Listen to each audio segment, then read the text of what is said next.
Hi everyone, Nia here, and happy Samhain. So this is the Samhain video for this year. So I am filming this on November 6th, 2025, and that is the exact astrological date of Samhain. And I tend to celebrate the greater Sabbats, or the four major holidays, on their exact astrological date. And by that I mean the midpoint between the previous solstice or equinox and the next solstice or equinox. So, November 6th, 2025 is right in between the autumn equinox and the winter solstice. So yeah, that's that explanation there. These Sabbath videos that I've been trying to do for each of the Sabbats this year, they've kind of been pretty makeshift. I'm not really doing planning for them. I just kind of make it up as I go along, and because of that, I didn't have a whole lot planned for this one, and I wasn't quite sure what I was going to do. I figured I would print off some of the Samhain ritual from the Irish Pagan School, but then I realized that that was the only one that I hadn't actually paid for, so I don't actually have it. So that's fine. You know, I'll get it eventually, but I didn't want to have this video be the first time I do it, so that's okay. And then I figured I would do something really ancestor related, considering it's Samhain, and I did just finish the Ancestor Challenge from Black in the Moon, and I honored my great-grandmother, Theta was her name, and so she was my ancestor of choice during that, but I just completed that, so I still want to have an ancestor thing going on. So I have a picture of my Mima here on my little altar right here in front of me. So that's I'll be utilizing that. Samhain, I also focus on the Irish goddess on Morrigan. So I have a whole on Morrigan set up here for her that I will be doing some of my working on for this. And I did recently do a whole video on all of my decks that I like to use with On Morrigan, and that is up on my channel, but hardly anyone has watched that video. I was very proud of it, and I really enjoyed that video. So if you're so inclined, please go check out my video for decks for On Morrigan. And I kind of started a little bit of a tag for that. It was post video that I sort of thought, oh, I'm going to add a tag on this, and in case anyone else wants to participate. So that one's going to be hashtag deity decks. So please go check out my decks for On Morrigan video, and I would really appreciate it. In preparation for this, I was just kind of casually watching some YouTube videos and watching some tarot tags, and I came across this one tarot tag that is actually kind of perfect. And that is, let me pull it out, my piece of paper, that is the Seance Circle Spread, hashtag Seance Circle Spread, and that is by Rumor or something. I wrote down the hashtag, I didn't write down the channel name, but I'll put that up on the screen. Rumor something. Yeah, so their hashtag was really great, and I really liked this particular tarot tag because it's creating a spread from different decks. And it's kind of Samhain-y themed, more like seance, spiritualism type themed. But I actually really like it, and I think that's what we're going to do for my Samhain ritual, or for the video for this. We're going to do that, that hashtag, so that tarot tag. And so I'm pretty excited about that. That will be the bulk of this video. At the end, I will show some of the clips of other things that I'm doing. And also a little bit of my Halloween costume, which was very fun, and my little bit of honoring, you know, my ancestors and honoring On Morrigan. So yeah, so let's go ahead and get this started. Let's start this tarot tag, hashtag Seance Circle Spread. Okay, so we are at my altar here, and we have this all set up for Samhain. So before I get this started, I'm going to light this dragon's blood incense that I have right here, over at this incense holder here off to the side. I'm going to start that incense, and I'm going to light the candle to welcome On Morrigan. Okay. Do some deep breaths here. I'm actually going to use this to light this candle too while we're here. Try to make sure I don't get the curtains here. All right, here we go.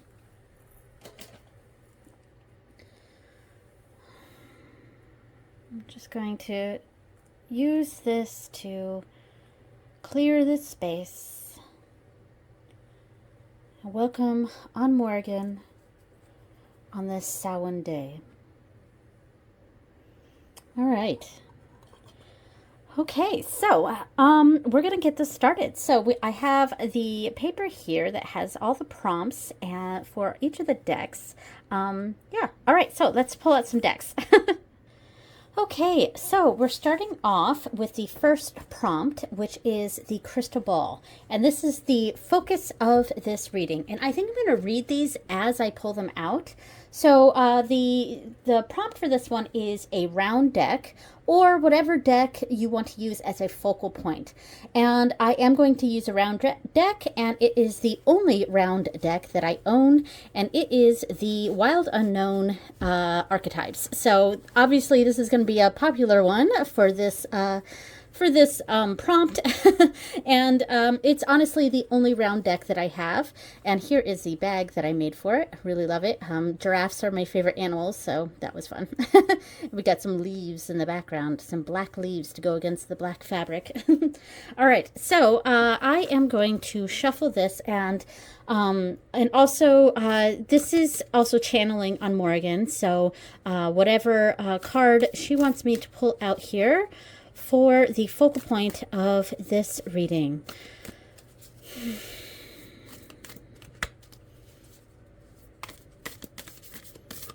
All right.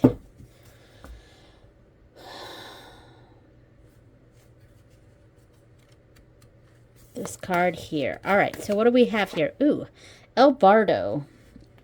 Interesting. Okay, so I'm going to grab the book real quick so I can see what this means.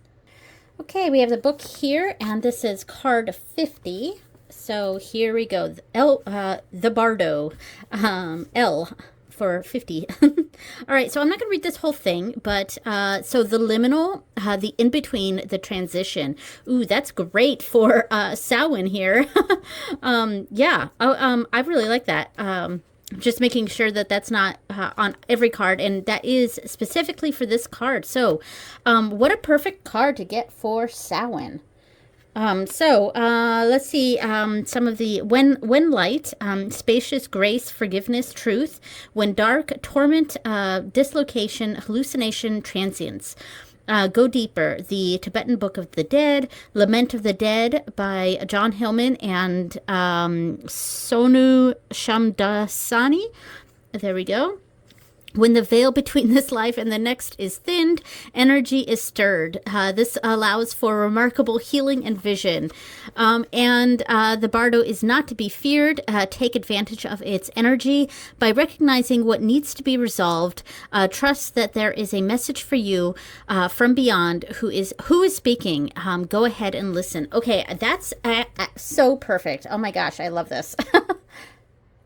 Thank you, on Morgan. We are listening. Okay, so the next prompt is the candle, and that's going to go right below this, and it is a shadow deck, a deck you use for shadow work or that operates in the shadows.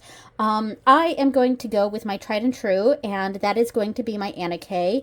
This is a deck I only use for myself. It is what I kind of call my therapy deck or my best friend deck. It's my own personal deck. So this is for me here.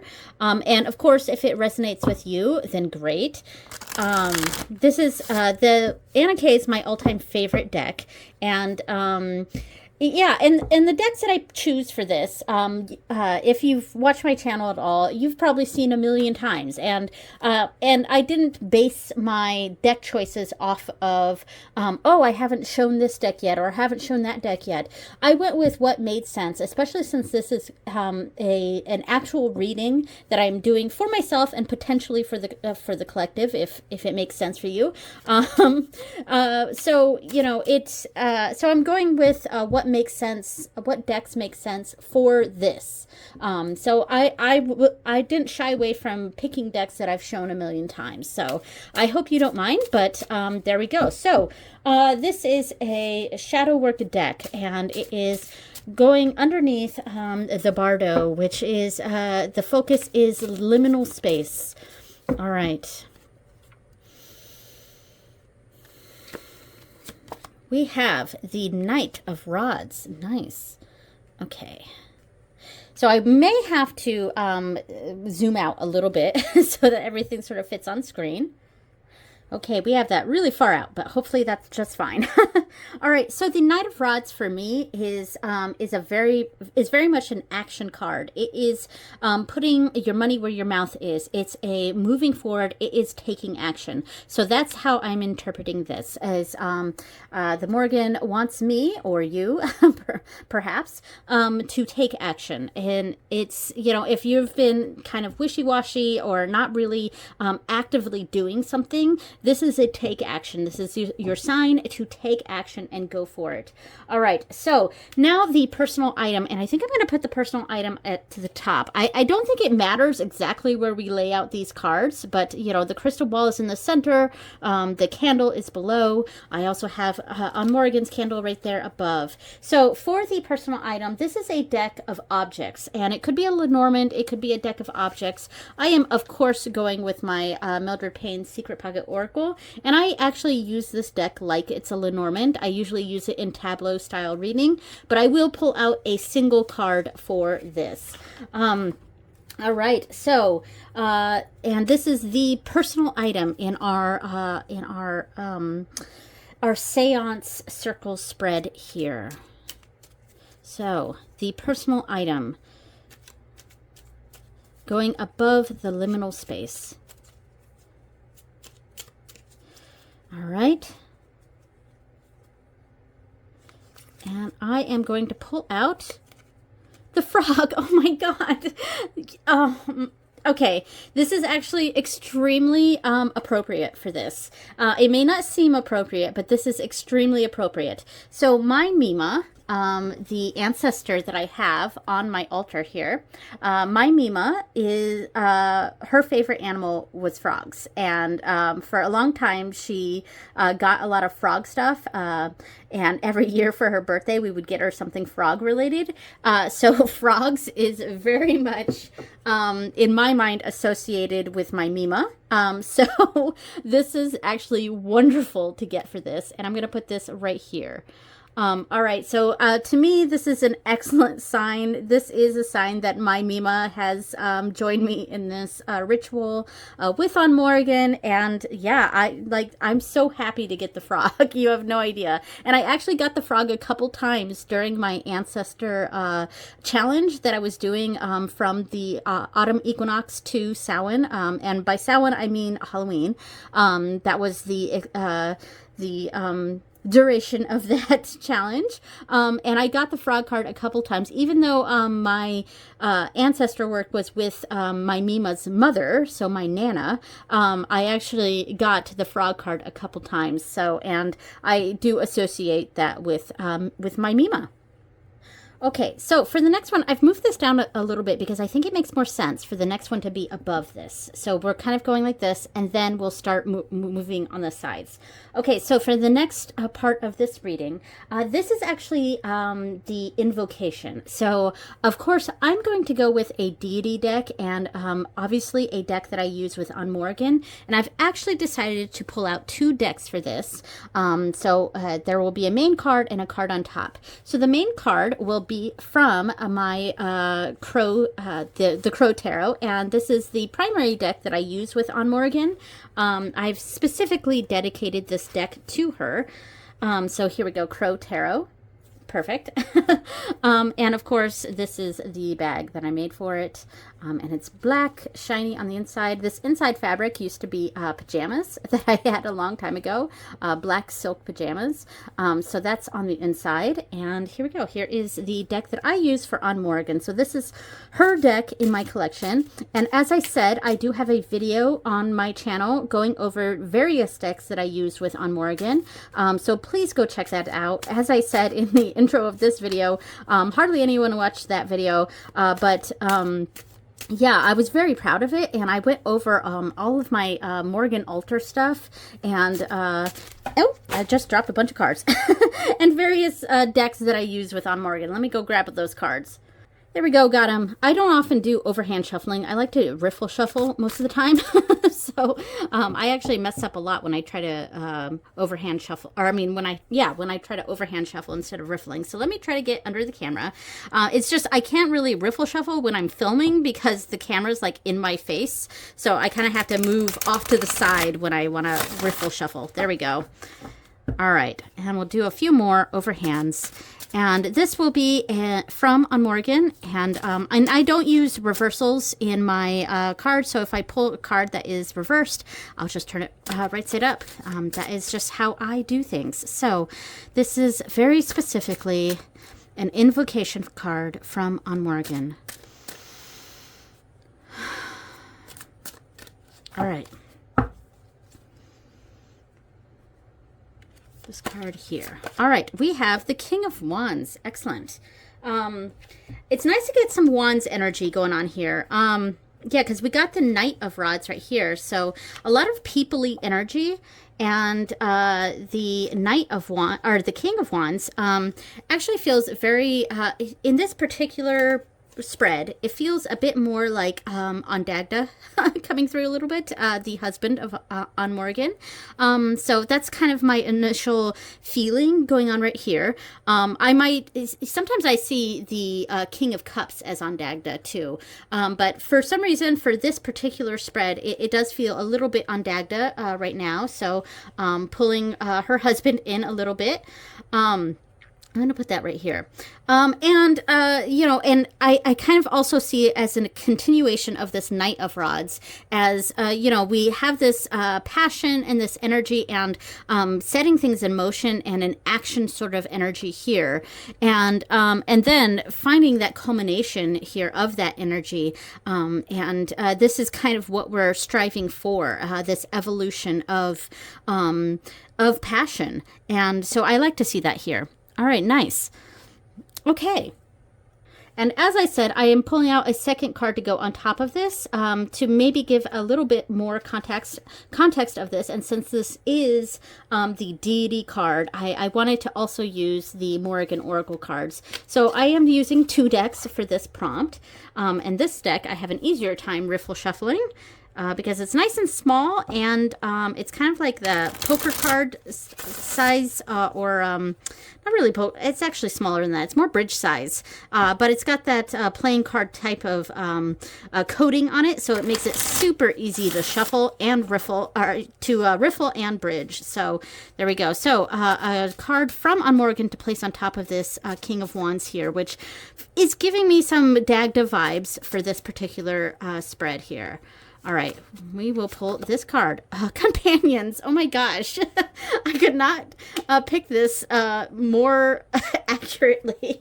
Like, you know, I couldn't pick these cards if I tried. And they're so perfect for these for the spread. All right, so obviously the and I just said that Ondagda is the companion of On Morgan, so what a nice, it's just confirming what my instincts were saying. So this is fabulous. This spread has been wonderful. All right, thank you, Rumor, for coming up with this. This is so fun, and I feel like I want to do this more in the future, just doing these big spreads with lots of different decks, and yeah. Okay, so the next prompt is a deck where it feels channeled, a deck that feels channeled. So this is the channeling. We've started off with the focus of a thinning of veils, which is appropriate for Samhain, and also a liminal space. That's what feels appropriate to me for Samhain. So a liminal space, and then the candle is... Yes, the candle is what's shining a light, what's causing a shadow, and it is an action-oriented card. We're moving forward. We have the personal item, which is frog, my Mima coming through. And if frog means something different for you, then absolutely fabulous. You know, this is mostly for me, but, you know, if anything else on this resonates for you, then excellent. So if frog means something different to you, then all right then. So obviously frog for me was a very personal card, and it was my Mima coming through, and we got her right here in the channeled space here. And then the invocation, we have companions and King of Wands. This was, in my mind, on Morrigan bringing her companion on Dagda through for this spread. Now, for the channeled message, the channeled deck, I chose, we'll pull it out here. I chose the Garden of Lucid Daydreams. I often just call this deck Lucid Daydreams, but it's the Garden of Lucid Daydreams.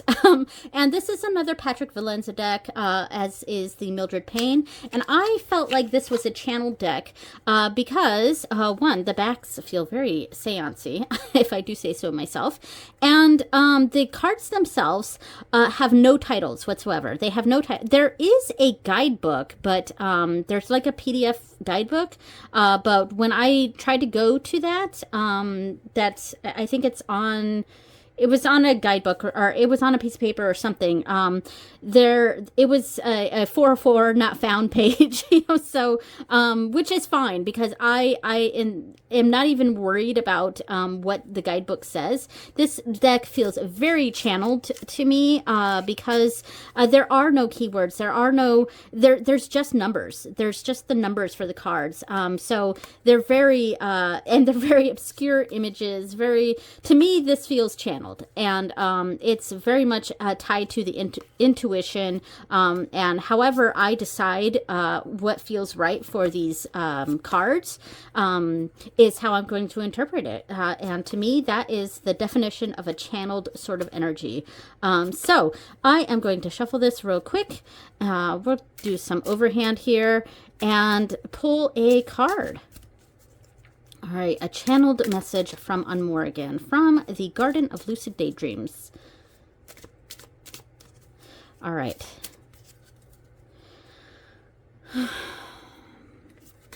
We are going with this one. Ooh, what a nice one to get. Okay. Some sunny energy here. We're going to put that right here. I think I'm going to, because we have 1, 2, 3, 4, 5, 6, 7, 8, 9, 10. I think that's what we're going to do. Or 5, 6, 7, 8, 9, 10. I'll figure it out. I'll just do whatever feels right.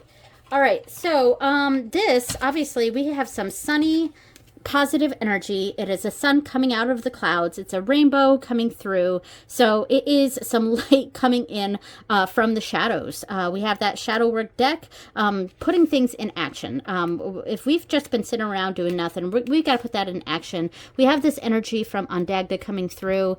And it is also, if we're not reading this as Ondagda, which I am, but if we're trying to find a more all-encompassing interpretation of this, it is a progression of this energy when going from the knight to the king, and that energy, or we could also see this as a companion in our life, this strong emotional, or not emotional, this strong passionate energy coming through, and very much in charge, a leadership kind of energy. So moving from action to leadership, and then we're coming out the other side of this of these clouds in this rainbow positive energy, the rainbow beyond the clouds, and things are being illuminated and coming to light. So that's what I'm liking about this. All right, so the next deck, or the next prompt, is a spirit photography, so a photography deck.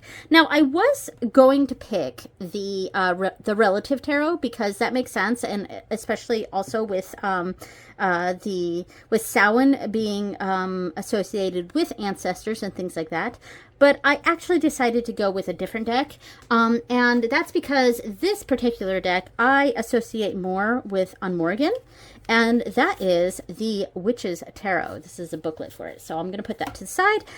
So this deck, there is some nudity in this, so we may get a card with some boobies on it.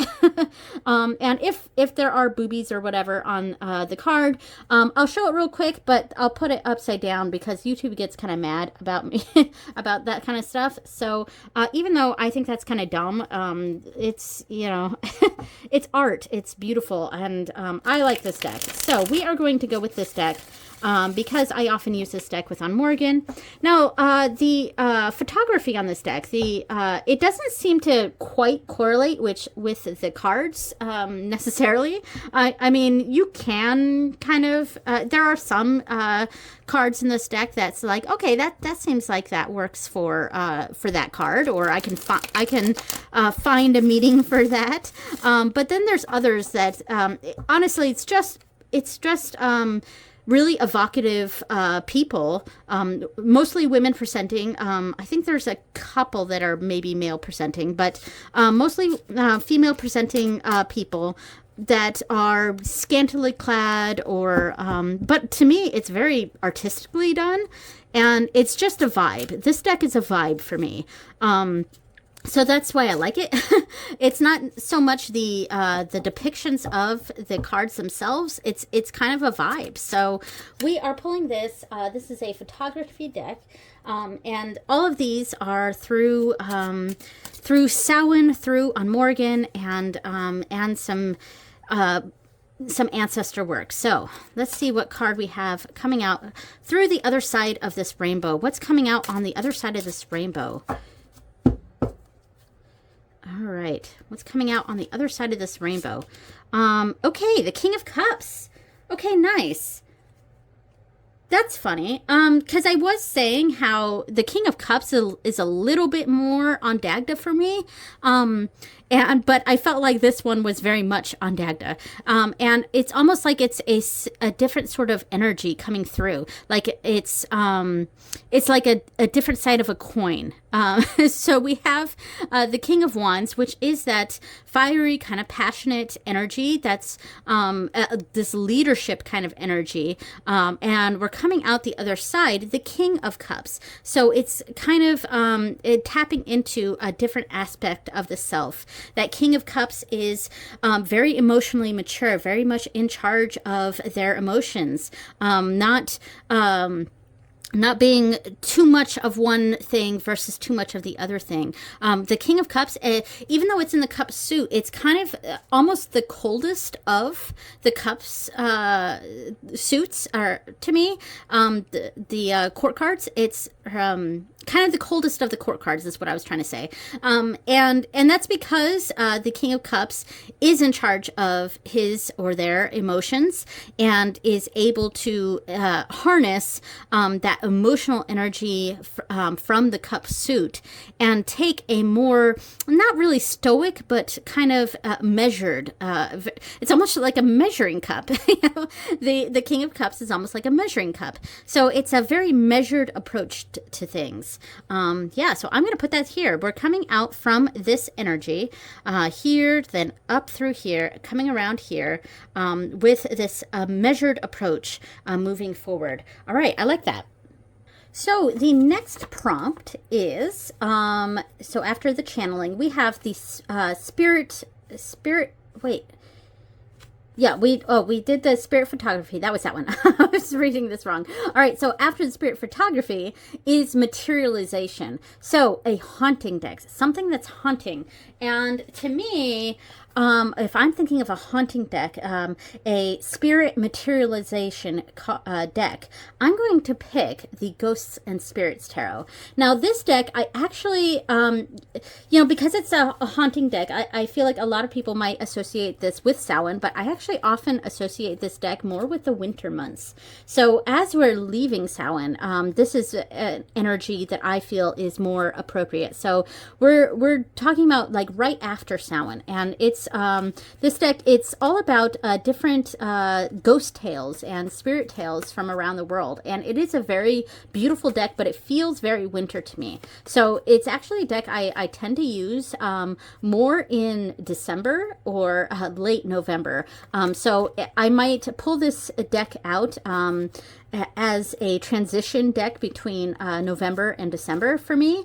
But yeah, I love this deck. It is very spooky, very ghostly. So it's a very haunting kind of deck. Ooh, especially that card, that Six of Cups. I like that one.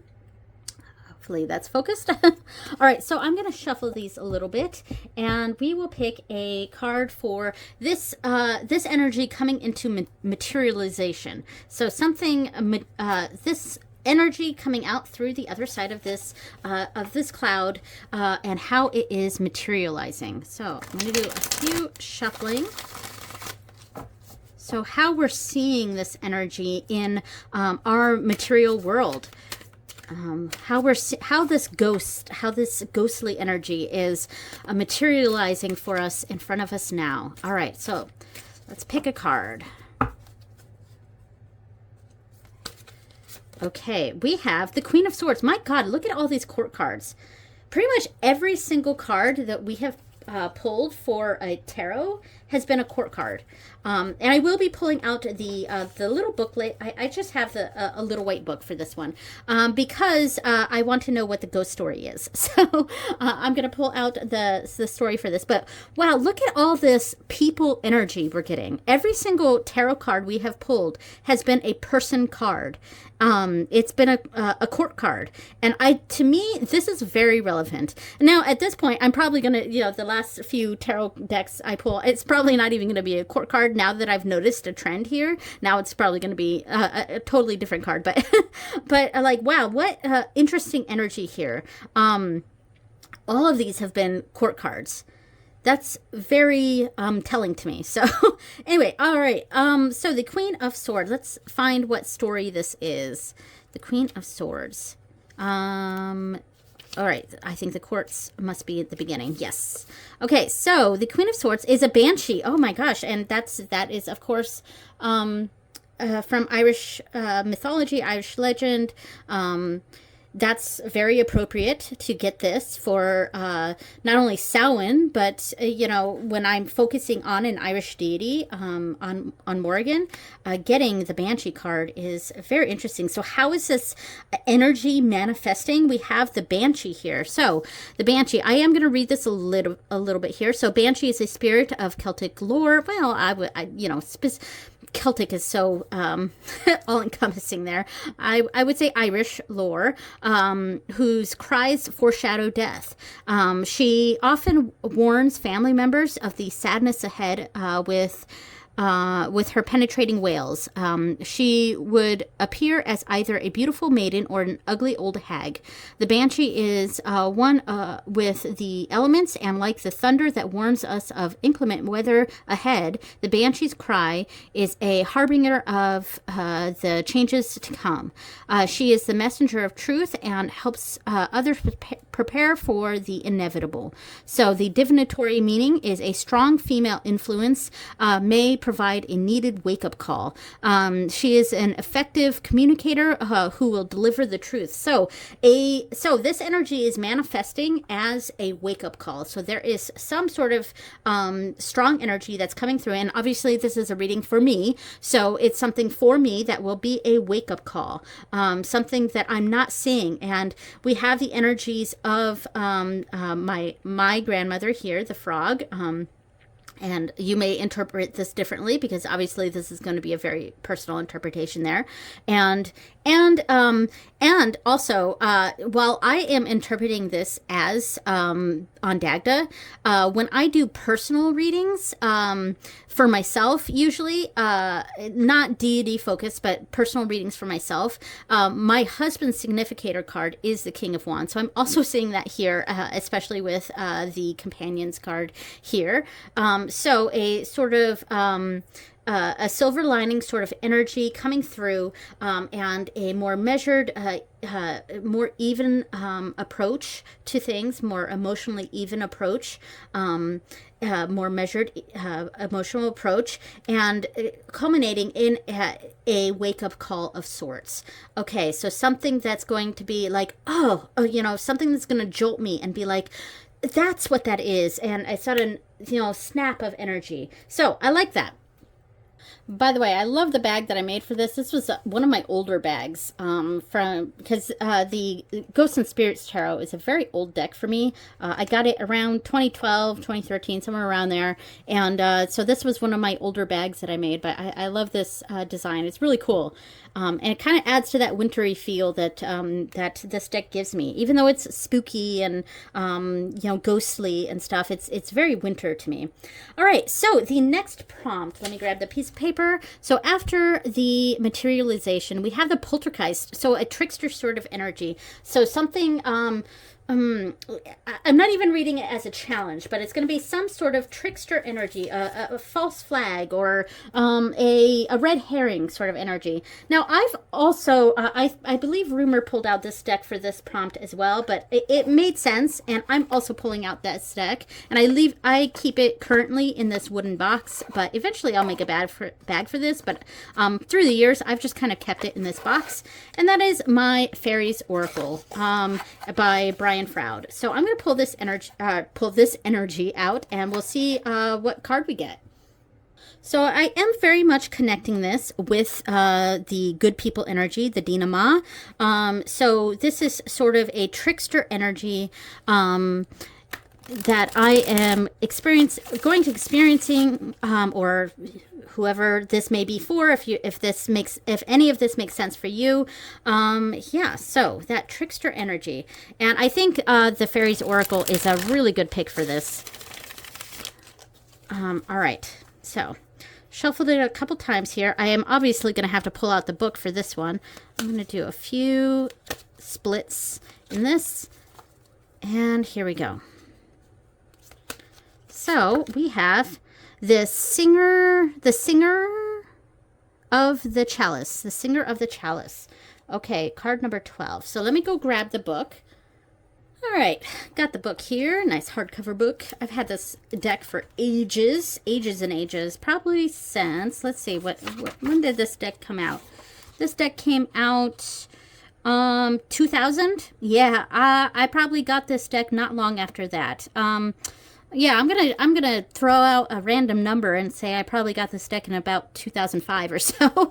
All right, so card number 12, the Singer of the Chalice. All right, so the keywords here, that's pretty much all I'm gonna read, I think, of this. Starter reading. Okay, I'll read the keywords and I'll read the starter reading. So this card represents trust, joy, patience, creativity, hope, and miracles. And since this is a trickster energy, I'm going to read this as a little bit like something that is going to come out at seeming like hope is going to play a bit of a trick on me, and it's going to be more challenging than I initially thought. So that trickster energy is how that's going to manifest for me. It's something that seems like it's going to be a joyful, hopeful sort of thing that is maybe going to actually be a little more challenging than I expected. And also that level of patience, and patience is definitely something I struggle with sometimes, so that trickster energy may be coming through. So it started reading with the help of the Singer of the Chalice and of the Fae. You too can get this one feeling that is all the good feelings in one: unconditional love, trust, hope, healing, patience, and so on. Open is open. Be open. If you don't know how, ask. It is right there. So That trickster energy. I think my initial feeling of that makes more sense, where this card represents a lot of joy and patience, and so it might be difficult for me to experience patience in a time where I get my hopes up about something, only for it to not necessarily be dashed, but for it to show up in a way that I wasn't expecting. All right, so that's going to be that one. So the next prompt is a collective hallucination. So a FOMO deck. So this is a deck that I got out of FOMO, and I had two possibilities for this one. I could have picked the Light Seers, which was a deck that I got when I was getting back into tarot, because for quite some time I wasn't practicing tarot as often as I am now, obviously. And so when I was getting back into tarot, it was right around that time that the Light Seers had gone mass market, and I got that deck. Not so much FOMO, but, well, yeah, FOMO, because it was very popular. But there was another deck that also had the same sort of thing for me, and I think it's more fitting for this particular spread. And that is the Wild Unknown Tarot. So obviously this matches the Wild Unknown archetypes.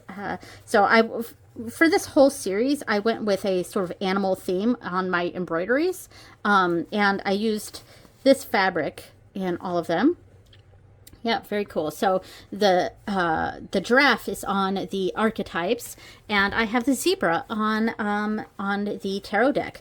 So this deck for me is one that, you know, I always sort of had difficulties connecting with this one. I like the Oracle decks from Kim Krans a lot more than the tarot. For some reason, this tarot deck, it just, I don't know, it doesn't. I've always had trouble connecting with this deck, so I'm sort of coming at it from this. So since this is a collective hallucination, this is and it is a hallucination. So it's a misdirection is how I'm reading this position. So we have the sense of false hope here, that trickster energy, something that seems like it's going to be hopeful, but is maybe coming out different than I expected, and now that's moving toward that same sort of energy, this collective energy, something that I thought would be one way but turned out to be a different way. And you know, and not necessarily bad either, because I have started to really come around to this deck. I just dropped a whole bunch of cards. This is what happens when I'm trying to shuffle with the camera in front of my face. But that's okay. And normally this deck actually shuffles really nicely for me. But, you know, I found that I've, after getting this deck, it was just something about this that wasn't quite working for me, you know. But I keep it in my collection because I actually do really like it. And every once in a while I pull it out, and I don't dislike this deck. I do like this deck, and I'm obviously going to keep it. But it's one that I sometimes struggle with connecting to. So, so maybe I'm sort of reading this as something that, because it is a collective hallucination. So I think this card is representing something that I think should mean more to me than it actually does. And I have to sort of figure out what that means for me. I feel like it should mean something more to me because it means something to everyone else. So yeah, I think that's where I'm going with this. All right, so let's pull a card for this. Oh, the sun, which is really funny. Okay, this is really funny because, well, one, I am also connecting it with this card here. So that sun energy we're seeing again with this. So that energy is coming through here. So I think there's an importance here. And the reason I'm not showing this card right now is because this particular card was kind of ruined for me from a group that I was in, a tarot group that I was in. And there was a lot of poking fun at various decks, and one of the poking fun at with this deck is that this card it kind of looks like something inappropriate. So, all right, so I'm just gonna call it the butthole card. So because that's what it looks like. But yeah, so we've got that energy here, and every time I pull this card out now, I can't unsee it. I can't unsee that now. So yeah. So and talk about a collective experience, because that was, you know, something that other people brought up that I was like, oh my god, now I can't not see that now. But anyway, I am seeing a connection with this, like, you know, that is the sun coming through. And yeah, so, and that is an experience that was kind of colored for me from the collective. Other people's experiences, other people's view on something has colored this for me. So that's kind of funny. But you know, it is something that I need to look into, because this is the light coming through. Like, this is something that I need to pay attention to. It's the wake up call that I need to focus on, and something I need to turn around, maybe. All right, so anyway, we've got that going on there. All right, so the next one. So the final card is, it's a deck that, it's the closing energy. We're bringing this reading to its closing energy here. And so it's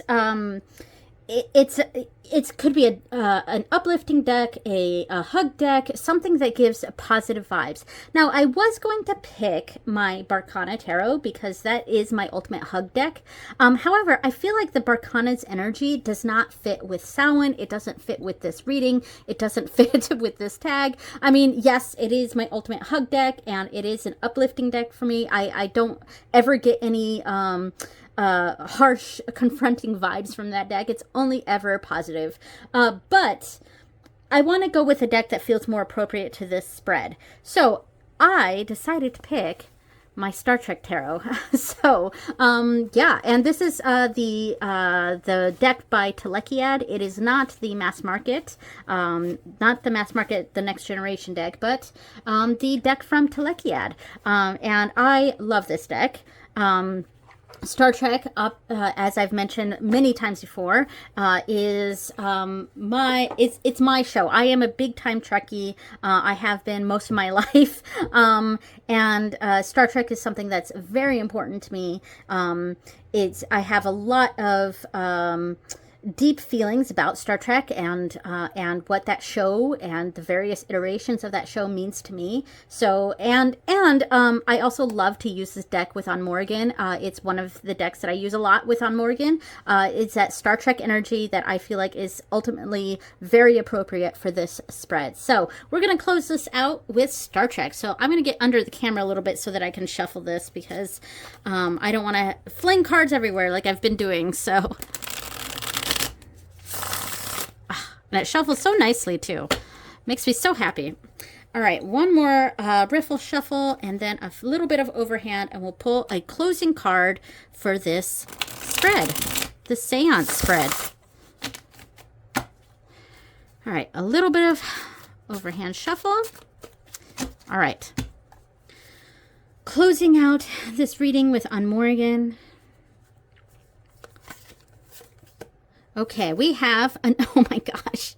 Okay, so I did just notice that we don't have, that this is the one card that is not a court card, but I pulled another court card. So, and then it's also the Queen of Swords. It's the Queen of Blades here. So it's a very nice closing out here. The two cards here are the both the Queen of Swords. So that's very interesting. I like how this is turning out. All right, so the character we have here, this is, the keyword they have for here is criticism, which, interesting. But the Queen of Swords is also the court card I often associate with On Morgan. So it is interesting to get the bottom two cards being the Queen of Swords. And this is from the episode Elan of Troyes. Yeah, so I'm actually going to grab the book real quick and just see what it says. So I have the book here, but before I go searching for what it says about this episode, for me, the Queen of Blades, the Queen of Swords, that Morgan energy, represents a sort of, it really is a, it's a self-confidence, but it's a confidence in one's intellectual abilities, and there's a level of truth to the Queen of Swords, and almost a bluntness, because so it's like a blunt sword, you know, but it is biting. It is you know, because the Queen of Swords, you know, in its negative aspects, is often associated with a sort of harsh woman, a harsh a harsh critic, and what there we are seeing the word criticism here. That sort of cold, that ice queen sort of energy, which can, you know, those sort of descriptions for a woman does feel somewhat misogynistic too. But like, and that's not really the energy that I think of with the Queen of Swords. It is those things. It can be harsh. It can be critical. It can be overly truthful, you know, but there's a certain level of confidence in one's intellectual abilities, and that sort of intellectualism, that's a word that keeps coming to mind for me, but in this, so bringing this down in a logical sort of way. So let's see what the book says about the Queen. And what's nice about this book is we've got these little color coded edges here. So it is interesting that they have green for the blades, though. I don't exactly agree with the creator's color choices for some of these. So these were red for rods, that makes sense. Blue for cups, that makes sense. It's the last two. The yellow for coins and the green for swords. And I think they're going with gold for coins, which does make sense. But I would switch the colors around personally. So the Queen of Blades right here. So anyone who has done anything great has had critics. It's part of being a success. Know the difference between your core values and when you are just being stubborn. Okay, and stubbornness, yeah, that's a pretty good one too for the Queen of Swords. So the Queen of Blades is intelligent, self-sufficient. Self-sufficient, there we go. I was really focusing on intellectualism, but self-sufficiency, that's really what I was sort of thinking. Self-sufficient and fiercely independent, with a blunt frankness that can appear as criticism. So she can fulfill traditional roles when necessary, but is not interested in conforming. So that's actually really cool. After getting this card after the collective hallucination, yeah, so that makes sense for this.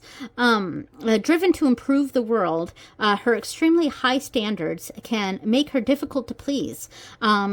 She may not care to coddle your feelings, but believe what she tells you. And see, and that's another reason why I often associate the Queen of Swords with Unmorgan, because this particular description of the Queen of Blades makes a lot of sense for Unmorgan. So, and I like that it's ending with this, because it's kind of putting this in full circle, and bringing it back to that Morgan energy. And since this was how, like, we're getting the Queen of Swords as the manifestation of this energy, and we're closing off with the Queen of Swords. So it is that sort of you know, this ever-present energy of Unmorgan, of this fierce independence, of this truth that's coming through, because, you know, that's how we were interpreting the Banshee here, as a harsh truth that was a bit of a wake-up call, and we're coming back to that here with the Queen of Blades here. So yeah, I really love how this turned out, and this was a super fun reading to do, and this video is going to be super long, by the way. So at this point, I'm going to show I might show a little bit of my Halloween costume. Yeah, maybe I'll put that up on the screen right now. I did show it in one of my previous videos. I think it was my my magical month of October, my October recap video. I did share some of my Halloween costume stuff there. I was Frieden from the anime Frieden, Beyond Journey's End. So yeah, that was my costume. And I will also show a little bit of my preparation stuff from yesterday. I did a full moon reading, and I remade or recreated some of my servitor energies coming into Samhain here, and so that I did a little bit of that, and I'll show that up on the screen. And I also had a soap, a special soap that I got at the Witches Market last month. We did the Witches Market thing with my brother-in-law and sister-in-law in Dover, New Hampshire, and we try to do that every year. It's very fun, and I love to get some stuff from there, and some of the things that I like to get is specialty soap, and I got this specialty soap that has a crow on it, and it had a little like crow crystal in the soap, and I had gotten a similar soap like that last year. It was like a rhodonite skull that was in the soap, and I really like that, and I kept the skull after I used the soap, because I do actually use the soap. I actually yesterday blessed that soap and washed myself with it today in preparation for my Samhain ritual. And when that soap is completely used, I will keep that little crow crystal that's at the top, and I will probably place it on my Morrigan altar. So there we go. I think that's pretty much it for this. I'm going to pour some offering in my shot glasses here. Let me move the camera a little bit this way. So I have these 3 shot glasses with anime characters, actually, that I've associated with on Morrigan, and these are my offering glasses for shot glasses things for on Morrigan, and I usually put either whiskey or wine in these glasses. And in fact, I have some wine right next to me, so I'm going to go ahead and grab that and pour a little bit in these shot glasses as an offering to on Morrigan. Okay, we have some grape and blackberry wine here that I am going to put a little bit in each of these shot glasses as an offering to the goddess. Try not to get to this on the cards here. There we go. So the 3 shot glasses I have here are representing the 3 aspects of on Morrigan. So Macha, on Morrigan, and on Bive. So there we go. Okay, well, I am now going to put all these cards away. And first I'm going to take a picture of everything, and then I am going to I'm going to snuff out this candle. And thank you so much on Morrigan for joining us in this ritual. Thank you, my Mima, the frog energy here, Mima, for joining us. Yeah, thank you so much. And thank you everyone else. Thank you, Rumor, for starting this tag. It really helped me create a Samhain experience here. So thank you so much for that as well. And I will see you guys next time. Bye.